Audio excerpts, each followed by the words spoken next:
সচিবালয়ের একটি ভবনে ভয়াবহ অগ্নিকাণ্ডের ঘটনা ঘটেছে। ৭ নম্বর ওই ভবনে বেশ কয়েকটি গুরুত্বপূর্ণ মন্ত্রণালয় সহ বিভাগের অফিস রয়েছে। বুধবার দিবাগত মধ্যরাতে আগুন লাগার সংবাদ পায় ফায়ার সার্ভিস। পর্যায়ক্রমে ১৯টি ইউনিট ঘটনাস্থলে পৌঁছে আগুন নিয়ন্ত্রণে কাজ করে। তাদের ৬ ঘন্টার বেশি প্রচেষ্টায় বৃহস্পতিবার সকাল ৮টার দিকে আগুন নিয়ন্ত্রণে আসে। প্রাথমিকভাবে আগুন লাগার কারণ ও ক্ষয়ক্ষতির পরিমাণ জানা যায়নি। অগ্নিকাণ্ডের ঘটনায় ৭ সদস্যের একটি তদন্ত কমিটি গঠন করা হয়েছে বলে জানিয়েছেন স্বরাষ্ট্র উপদেষ্টা জাহাঙ্গীর আলম চৌধুরী। কমিটিকে আগামী ৭ কর্মদিবসের মধ্যে প্রতিবেদন দাখিল করতে বলা হয়েছে। ময়মনসিংহের তারাকান্দায় বালুবাহী ট্রাক সিএনজি চালিত অটোরিকশা সংঘর্ষে অটোরিকশার ৪ যাত্রী নিহত হয়েছেন। আহত হয়েছেন আরো ২ জন। বৃহস্পতিবার বেলা ১১টার দিকে তারাকান্দা নেত্রকোনা সড়কের গাছতলা এলাকায় এই ঘটনা ঘটে। নিহতরা একই পরিবারের সদস্য। তাদের বাড়ি নেত্রকোনা সদরের বাহাদুরপুর এলাকায়। পুলিশ জানায়, সকালে ঘন কুয়াশার মধ্যে ময়মনসিংহ থেকে নেত্রকোনাগামী সিএনজিতে বাড়ি যাচ্ছিল আব্দুর রশিদের পরিবার। এ সময় বিপরীত দিক থেকে আসা বালু বোঝাই ড্রাম ট্রাকের সঙ্গে সিএনজির সংঘর্ষ হয়। ঘটনাস্থলেই সিএনজির ২ যাত্রী মারা যান। ময়মনসিংহ মেডিকেল কলেজ হাসপাতালে অন্য ২ জন মারা যান।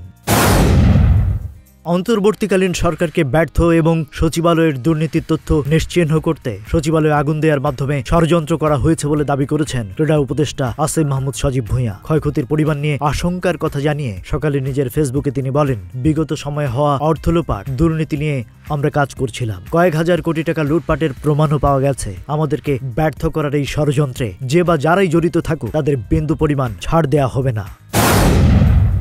সচিবালয়ে আগুন নেভানোর সময় ট্রাক চাপায় নিহত ফায়ার সার্ভিস কর্মী সোহানুজ্জামান নয়নের প্রথম জানাজা সম্পন্ন হয়েছে। বৃহস্পতিবার বাদ জোহর ফায়ার সার্ভিস ও সিভিল ডিফেন্সের হেডকোয়ার্টারে তার জানাজা সম্পন্ন হয়। এতে অন্তর্বর্তী সরকারের স্বরাষ্ট্র উপদেষ্টা অবসরপ্রাপ্ত লেফটেন্যান্ট জেনারেল জাহাঙ্গীর আলম চৌধুরী অংশ নেন। এর আগে বুধবার রাত ৩টা ১৫ মিনিটের দিকে আগুন নেভাতে গিয়ে ট্রাকের ধাক্কায় গুরুতর আহত হন নয়ন। পরে ঢাকা মেডিকেল কলেজ হাসপাতালে নেয়ার পর চিকিৎসকরা তাকে মৃত ঘোষণা করেন। সোহানুজ্জামান নয়ন তেজগাঁও ফায়ার টিমের স্পেশাল ব্রাঞ্চের সদস্য ছিলেন। তার বাড়ি রংপুরের মিঠাপুকুরে।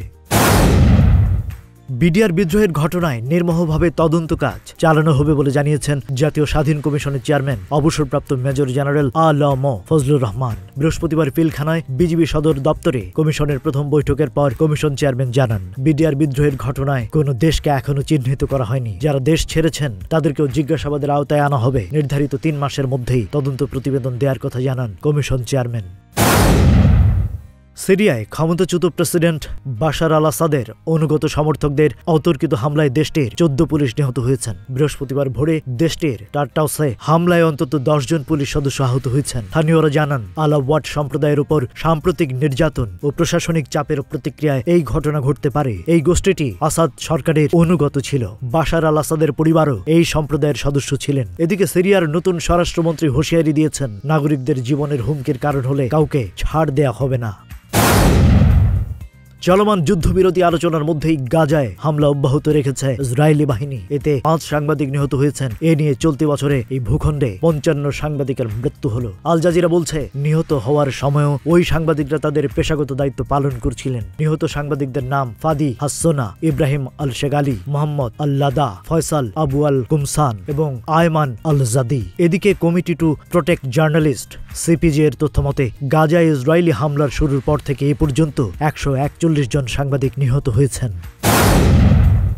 উত্তর আফ্রিকার দেশ সুদানের অন্তত ৫টি অঞ্চলে দুর্ভিক্ষ ছড়িয়ে পড়েছে, আর মে মাসের মধ্যে তা আরও ৫টি অঞ্চলে পড়ার আশঙ্কা রয়েছে। এক নিবন্ধে এই তথ্য জানিয়েছে আন্তর্জাতিক ক্ষুধা পর্যবেক্ষণ সংস্থা গ্লোবাল হাঙ্গার ইন্ডেক্স। মূলত গৃহযুদ্ধের কারণে সুদান এক প্রকার ধ্বংসের মুখে দাঁড়িয়ে আছে, যা দেশটিতে ব্যাপক খাদ্য সংকট সৃষ্টি করেছে। দেশটির সেনাবাহিনী ও আধা সামরিক র্যাপিড সাপোর্ট ফোর্সের মধ্যকার এই সংঘাত অবসানের লক্ষ্যে মধ্যস্থতার প্রচেষ্টা চালানো হলেও তা সফল হয়নি।